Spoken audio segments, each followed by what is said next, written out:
राष्ट्रवादी काँग्रेसचे लोहा कंधार मतदारसंघाचे आमदार परतराव पाटील चिखलीकर आपल्यासोबत आहेत. नांदेड महानगरपालिकेची जी आहे ते रणधुमाळी सुरू झाली. राष्ट्रवादीची कशी तयारी सुरू आहे? राष्ट्रवादी काँग्रेसने भारतीय जनता पक्षाने शिवसेनेकडे युतीचा प्रस्ताव पाठवलेला आहे. त्यांच्याकडून जर सकारात्मक भूमिका आली तर राष्ट्रवादी काँग्रेस त्यांच्यासोबत युती करायला तयार आहे.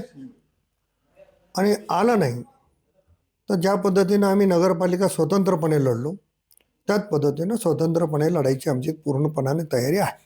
तर आपण जर बघितलं तर शिवसेना आणि भाजप यांची जी आहे ते एक बैठक झाली, सकारात्मक चर्चा झाली आणि बालाजी कल्याणकर कुठेतरी त्या बैठकीचं नेतृत्व करताना पाहायला मिळतात. त्या असं म्हणतात की भाजपसोबत सकारात्मक चर्चा आमची झाली. नाही, त्यांचं स्वागत आहे.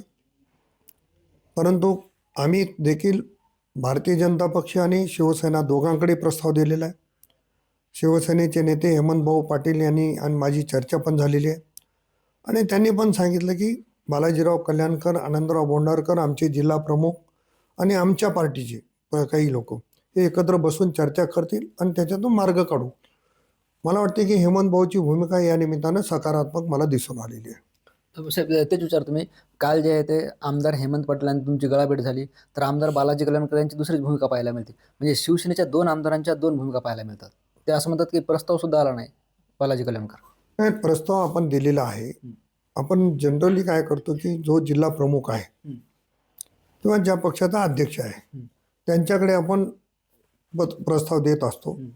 बालाजीराव कल्याणकरांना तसा प्रस्ताव केला नसेल तर मी लगेच आमच्या जिल्हाध्यक्षांना सांगून प्रस्ताव पाठवायला सांगतो. त्याच्यामध्ये काही कमीपणा नाही आहे.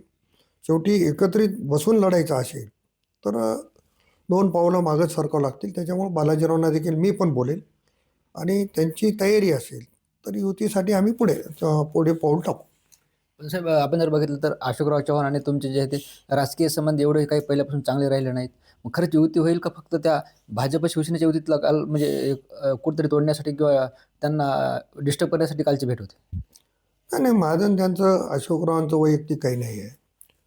मी एका पक्षात काम करतो, ते वेगळ्या पक्षात काम करतात. ते त्यांची भूमिका मांडतात, मी माझी भूमिका मांडतो. त्याच्यामुळं कदाचित मतभेद त्याच्यातून निर्माण झाल्यास, पण वैयक्तिक असं काही नाही आहे. आम्ही अनेक वर्ष एकत्रित काम केलेलं आहे. त्याच्यामुळं वेगळं काही समजण्याची गरज नाही. तुम्ही भाजपकडे पण प्रस्ताव पाठवणार आहेत का? काल अशोक चव्हाण म्हणले की राष्ट्रवादीचा कोणताही प्रस्ताव आमच्याकडे आला नाही, आला तर विचार करू. राष्ट्रवादी काँग्रेसने भाजपाचे जे अध्यक्ष आहेत त्यांच्याकडे, भाजपाचे संघटन मंत्री त्यांच्याकडे, भाजपाचे निवडणूक प्रमुख त्यांच्याकडे प्रस्ताव दिलेला आहे. त्याच पद्धतीनं शिवसेनेचे जिल्हा प्रमुख यांच्याकडे पण प्रस्ताव दिलेला आहे. बालाजीराव कल्याणकरांना प्रस्तावाची कल्पना नसेल तर बालाजीरावांना पण पत्र पाठवू आणि त्यांच्यासोबत चर्चा करायला आम्ही तयार आहोत. साहेब, आता नगरपालिका निवडणुकीचा अनुभव पाहता काय वाटतं? अशोकराव चव्हाण तुमच्यासोबत युती करेल, भाजप युती करेल? मग अशोकराव चव्हाणांच्या किंवा माझ्या हातातली गोष्ट नाही आहे. शेवटी याचा निर्णय राज्यस्तरावरील नेतेमंडळी घेत असतात आणि राज्यस्तरावरची नेतेमंडळी ज्या सूचना देतात त्या पद्धतीनं काम होते. आम्ही सगळे जिल्हा लेवलचे कार्यकर्ते आहोत. अशोकराव असो, मी असो का सगळे असो. त्यांच्या पक्षाची काय भूमिका आमच्यासोबत बसायची असेल ते सूचना करतील. आमच्या पक्षाची भूमिका त्यांच्यासोबत बसायचं असेल ते आम्हाला सूचना करतील. परंतु आमच्या पक्षाने आम्हाला पूर्णपणानं स्वातंत्र्य दिलेलं आहे. साहेब, आपण जर राज्यस्तरावरचं गणित पाहिलं तर पिंपरी चिंचवड महानगरपालिका जे आहे ते शिवसेना आणि भाजप लढते, तर दादाची राष्ट्रवादी मैत्रीपूर्ण लढत करते. आणि तोच नियमित लागू झाला, तुम्हाला स्वतंत्र लढावं लागेल. मी तुम्हाला अगोदरही सांगितलं की नगरपालिका आम्ही स्वतंत्रपणे लढल्या. महापालिकेमध्ये देखील आमची स्वतंत्रपणाची तयारी आहे.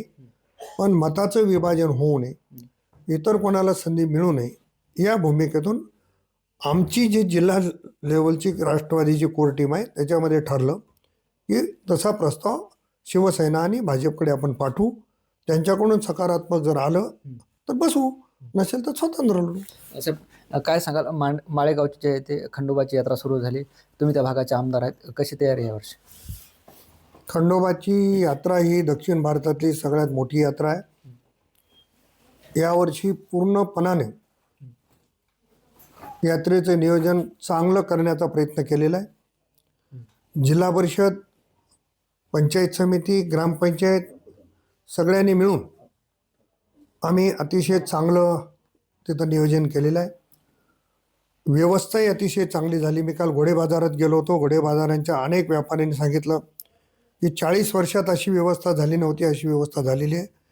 त्यामुळं जिल्हा परिषद, पंचायत समिती, ग्रामपंचायतीला धन्यवाद देतो.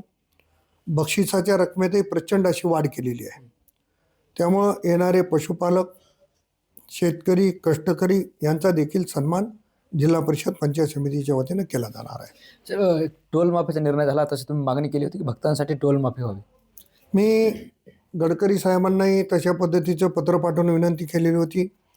माननीय जिल्हाधिकारी महोदयांनाही पत्र पाठवलं होतं. माझ्या पत्रावरून जिल्हाधिकारी महोदयांनी रस्ते वाहतूक मंत्रालयाला पत्र दिलं आणि यात्रेच्या काळामध्ये टोल माफ झाला पाहिजे अशा पद्धतीची भूमिका होती आणि सरकार त्याच्यावर निर्णय घेते, त्याचं मी मनापासून अभिनंदन करतो. निश्चितच आपण बघतो आपल्यासोबत राष्ट्रवादी काँग्रेसचे आमदार परतराव पाटील चिखलीकर होते. ज्या पद्धतीनं काल हेमंत पाटील व आमदार चिखलीकर यांची गळाभेट झाली, त्यानंतर जे आहे ते राजकीय चर्चांना उधाण आलं होतं. मात्र राष्ट्रवादीने जे आहे ते शिवसेना व भाजपा या दोन्ही पक्षांना प्रस्ताव पाठवले. त्यांनी जर सकारात्मकता दाखवली तर त्यांच्यासोबत लढू, नाहीतर स्वतंत्र लढू. ज्ञानेश्वर लोंढे, TVN मराठी, नांदेड.